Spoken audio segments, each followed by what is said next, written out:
अस्सलाम वालेकुम जी, मेरा नाम वसीम मलिक है। सुप्रीम कोर्ट ऑफ पाकिस्तान में इस वक्त मौजूद हूँ। पाकिस्तानी अदलिया के हवाले से अब से चंद लम्हे कबल एक बड़ी डेवलपमेंट सामने आई है। जस्टिस शाहिद जमील खान, जिनका ताल्लुक लाहौर हाई कोर्ट से था, वो इस्तीफ़ा दे चुके हैं।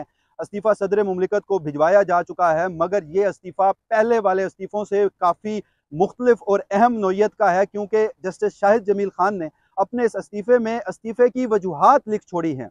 और वो जो वजूहात हैं वो शायरी की सूरत में लिखी हैं, और वो जो शायरी है वो इकबाल के खुद ही के फ़लसफ़े से ली गई है। तो ये जो वजूहात हैं ये बड़ी अहम हैं, क्योंकि इस वक्त जो पाकिस्तानी अदलिया को दरपेश मसाइल हैं और जो इस्तीफ़े की वजूहात बन रही हैं, उनका ये शायरी, ये वजूहात मुकम्मल तौर पर अहाता कर रही है। और इसके साथ साथ ये जो इस्तीफ़ा सामने आया है, इसके बाद अब मज़ीद इस्तीफ़ों की जो र्यूमर्स हैं वो चल पड़ी हैं, क्योंकि ये सिलसिला पहले थम चुका था। सुप्रीम कोर्ट ऑफ पाकिस्तान के 2 इस्तीफ़े सामने आए थे, और उसके बाद अब ये इस्तीफ़ा आना, इंतखाबात से ऐन कबल ये इस्तीफ़ा आना, और उन इस्तीफ़ों में ये वजूहात लिखी जानी। और फिर उससे भी अहम बात वो ये है कि इस वक्त चीफ जस्टिस काजी फ़ायज़ ईसा साहब जो है, वो पाकिस्तानी अदलिया के सरबराह हैं। तो उनकी सरबराही में गुज़श्ता 1 महीने के अंदर 3 बड़े इस्तीफ़े सामने आ चुके हैं। तो ये किस तरफ बातें निकल पड़ी हैं, और इस वक्त पाकिस्तान में जो एक डॉक्ट्राइन राइजुल वक्त है, उस पर इम्प्लीमेंटेशन के लिए जो एक मैकेनिज़्म बनाया गया है, उसमें पाकिस्तानी अदलिया को बेवकूफ़ करना भी कहीं न कहीं है। और इस हवाले से मैंने पहले भी बात की है, और आज भी इस हवाले से ज़रा तफ़सील से बात करते हैं। जबकि इसके साथ-साथ इन सारे इस्तीफ़ों की अंदरूनी कहानी क्या है? जो बार कौंसल्स हैं, वुकला की नुमाइंदा जमातें हैं, उनका इसमें किरदार क्या है? वो कहाँ स्टैंड करती हैं? ये सारी जो बातें हैं, आज के रोज़ इस व्लॉग में ज़रा मुफ़स्सल और मुदल्लल अंदाज़ में डिस्कस कर लेते हैं। इससे कबल के मैं दीगर मौज़ूआत की तरफ आऊँ, सबसे पहले जस्टिस शाहिद जमील खान का इस्तीफ़ा डिस्कस कर लेते हैं, और फिर उससे भी अहम, जैसे मैंने आपको बताया, इस्तीफ़े में लिखी गई जो वजूहात हैं।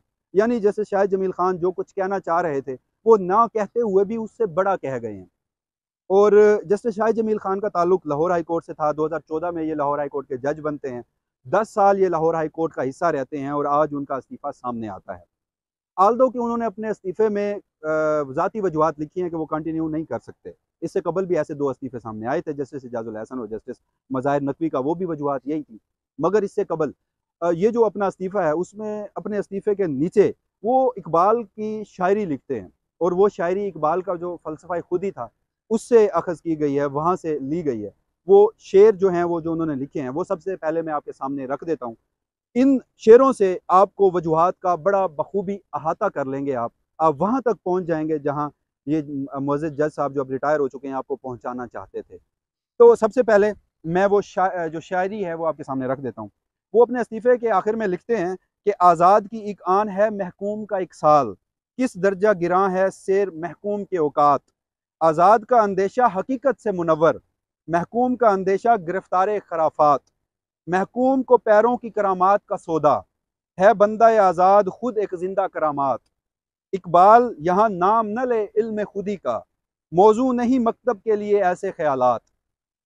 अब ये जो उनकी लिखी गई शायरी इकबाल के मजमुआ कलाम से उन्होंने जो ली, अपने इस्तीफ़े में लिखी, ये सुनकर आपको शायद इसका अहाता बड़ा बखूबी हो चुका होगा। मगर ज़रा इस शायरी पर रहते हैं, फिर आगे मौजू को डिस्कस करते हैं, मौजू को आगे बढ़ाते हैं।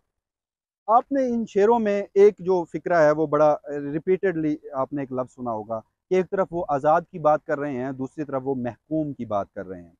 और वो लिखते हैं कि जी, जो आज़ाद का अंदेशा है वो हकीकत से मुनव्वर है। और उससे भी आखिर में वो जो अपने आखिरी शेर में लिखते हैं वो बड़ा अहम है, उसे आपको समझने की ज़रूरत है।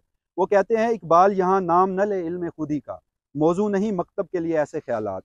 अब ज़रा आप सोचिए, आप ज़रा इकबाल का फ़लसफ़ा खुद ही निकालिए कि इकबाल ने अपनी शायरी में बार-बार जो फ़लसफ़ा खुद ही इस्तेमाल किया है, वो उसके मानी, उसके मतलब क्या है? इकबाल का जो फ़लसफ़ा खुद ही था, वो जुर्रत, बहादुरी, वो असूलों पर समझौता ना करना, वो हाई मॉरल ग्राउंड्स पर डट जाना, वो किसी सूरत भी अपने उस प्रिंसिपल स्टैंड से पीछे ना हटने का था, जो उस वक़्त इकबाल ने इस्तेमाल की थी, क्योंकि उस वक़्त आज़ादी की एक तहरीक थी।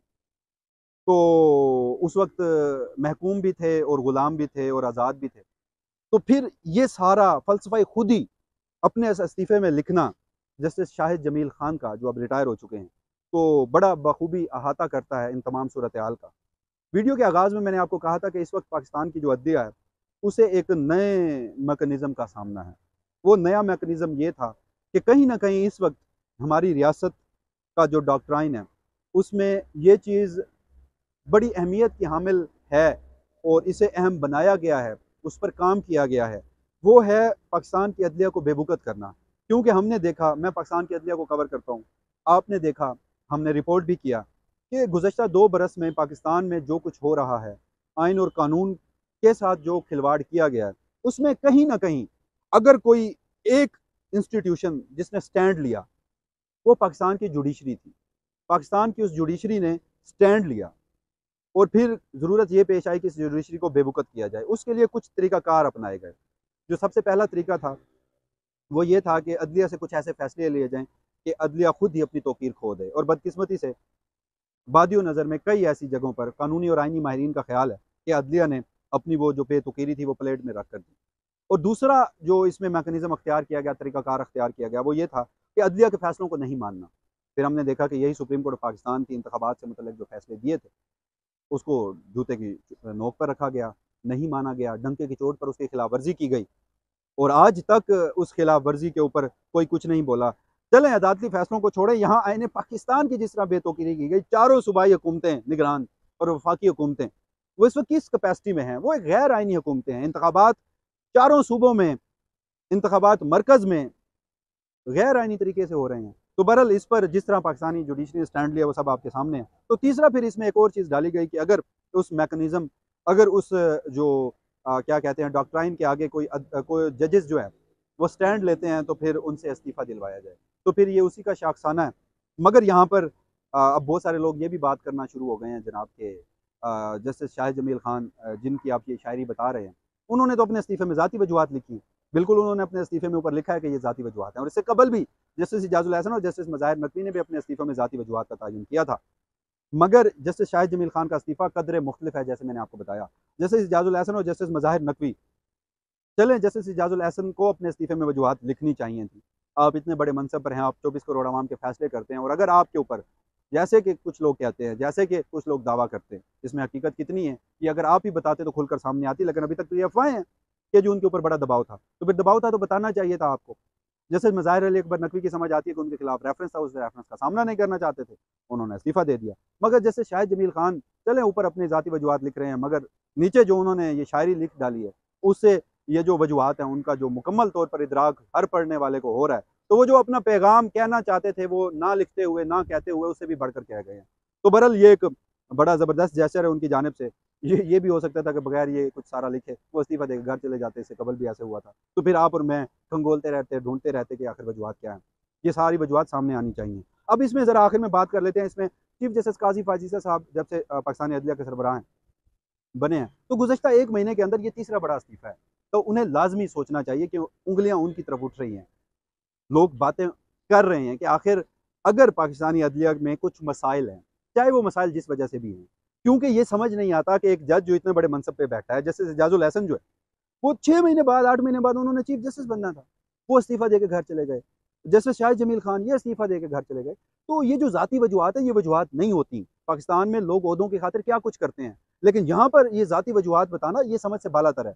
तो इस हवाले से सोचना चाहिए चीफ जस्टिस को कि आखिर ऐसी क्या वजह है कि उनकी सरबराही में, उनकी ज़ेरे सरपरस्ती पाकिस्तान की अदलिया है और उसमें इतने बड़े इस्तीफ़े सामने आ रहे हैं। गुज़श्ता 1 महीने में तीसरा बड़ा ये इस्तीफ़ा। और फिर इसमें अब आखिर में ज़रा डिस्कस कर लेते हैं कि पाकिस्तान बार कौंसल्स का क्या किरदार है, क्योंकि इससे कबल जजेस पे जब भी मुश्किल हालात आए तो पाकिस्तान बार कौंसल हो या जितनी भी वकला की नुमाइंदा जमातें हों, वो बड़ा फर्मली स्टैंड करते थे जो जज हैं उनके साथ। जस्टिस काजी फ़ाज़िज़ा के खिलाफ भी जब ये मुश्किल हालात आए थे तो बार्स ने स्टैंड किया था, मगर इस बार सूरत हाल यकसर तब्दील है। बार्स कहीं जजेस के साथ खड़ी नज़र नहीं आती। जस्टिस मज़ाहिर नकवी के खिलाफ रेफरेंस में तो बार खुद एक फरीक थी, शिकायत कुनंदा थी। जस्टिस इजाज़ुल एहसन का इस्तीफ़ा, उसमें भी बार ने कोई इतना सख्त मौक़िफ़ नहीं दिया कि आखिर ये मामला क्या बना। उस पर भी वो खामोश रहे। कहीं कुछ टीवी प्रोग्राम्स में आकर उन्होंने अपना मौक़िफ़ दिया कि जी ये नहीं होना चाहिए था, ये बुरा हो रहा है, ये वो। लेकिन मेरी इत्तलात ये हैं, ज़राए ये दावा कर रहे हैं कि इन इस्तीफ़ों के पीछे पाकिस्तान बार कौंसल जो है वो मुकम्मल तौर पर अलाइन है। पाकिस्तान बार कौंसल जो है उसकी ख्वाहिशात हैं, और वो ख्वाहिशात कौन-सी हैं? पाकिस्तान बार कौंसल से ये सब काम किसकी बिना पर करवाए जा रहे हैं? अब ये सबसे बड़ा सवाल है।